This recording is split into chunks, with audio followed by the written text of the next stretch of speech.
My name is Paul Wolliver. I'm the owner of Pinellas Power Products. This is my latest offering.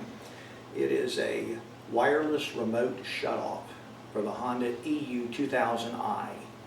If you're familiar with my products from the past, you probably have seen my 4-function wireless remote control with electric start for the EU2000.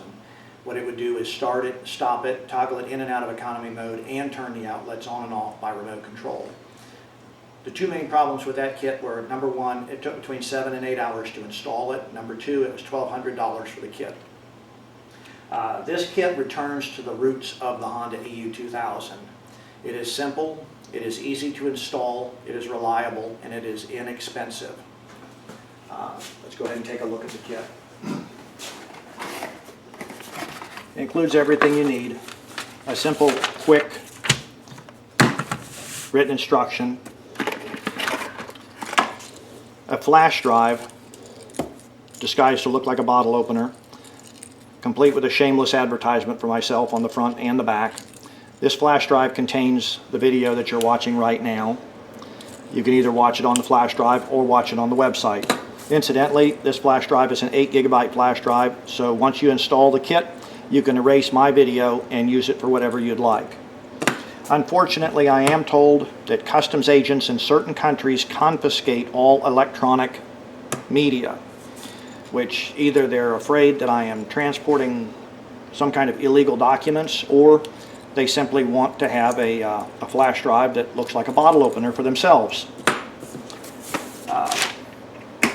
The kit also contains one wireless remote transmitter, the wireless remote shutoff device, a battery bank, which is a portable cell phone charger. Very straightforward and simple.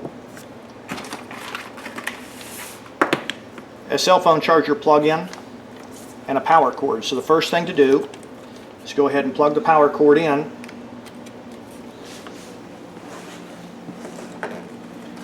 And start charging your battery. That way, by the time you get done with the install, the battery may be charged. The batteries that these come with do not have any buttons to reset it. They do not have the power saver mode. If you do need a replacement battery, either order the replacement batteries from me, or make sure that the replacement battery you get does not have a button on it. What they have is a power saver mode, so that if you're not using the battery to recharge something, it shuts off the outlets to preserve the battery life. The problem is, if it shuts off the outlets when it's not being used, it'll shut off the battery. You have to go and touch the battery on the charger or on the battery bank in order to use a remote control, so that destroys the purpose. So at any rate, if you're buying a battery for it, make sure it's not one with any buttons anywhere. And here's a couple of examples. The kit also comes with 2 zip ties of 12 inches long, and those would be for mounting the battery bank. And then a whole bunch of smaller zip ties, and they're simply to tidy up the area after you're done. Installation is straightforward and simple. Remove the cover from the side of the generator. You'll notice behind the on-off switch there are 3 wiring harnesses. One has 2 wires, it's this one. One has 1 wire and one has 6. You'll unplug the harness that has the 2 wires. You'll take the wireless remote controller. You'll notice it has plugs that match up to the stock wiring harness. There's no way to get them backward. They only go one way. Plug those in. Then this battery has not been on charge long enough to be charged up yet. Fortunately, I do have another battery that I've had on charge for quite some time. Take one of the 12-inch zip ties,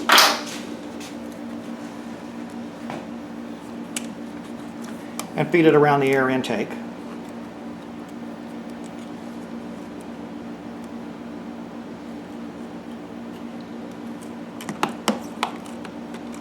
And don't pull it up completely tight. The reason I want it hanging loose is so that you can hold it up and C to plug the radio into the battery bank. Your system is now installed. To use it, make sure that the start-stop switch is in the on position. Give it a choke and pull. You shut the generator off. You'd simply push the stop button. Now, if you're camping or whatever, you can charge this battery up, and it takes probably about 6 hours to completely charge the battery. There's a red LED that'll come on when it's charging, and it's supposed to change to, I believe, blue when it is fully charged. There's an instruction sheet that comes with the battery. But if you're camping, you can charge it up that way ahead of time. If you're using this as an auxiliary generator for a semi-truck or something like that, and you're going to be using it for weeks on end, and you'd like to never have to pull this out and recharge it, you can plug into the front of the generator and plug in to the battery bank at the same time, so it'll stay charged. Then you'd have two choices though. You can either cut a small notch in this panel so that this wire can be routed out, or as one of my customers has already pointed out to me now, there are a row of holes up through here. You can feed this through one of these holes and pull it in so it will route through here. You'd pull about that much slack into it, tuck this wire down in below, and plug it in. So that way your wire would just run from here right up into one of these holes and stay nicely concealed. And that's kind of a clever way of doing it. But that's another option for you.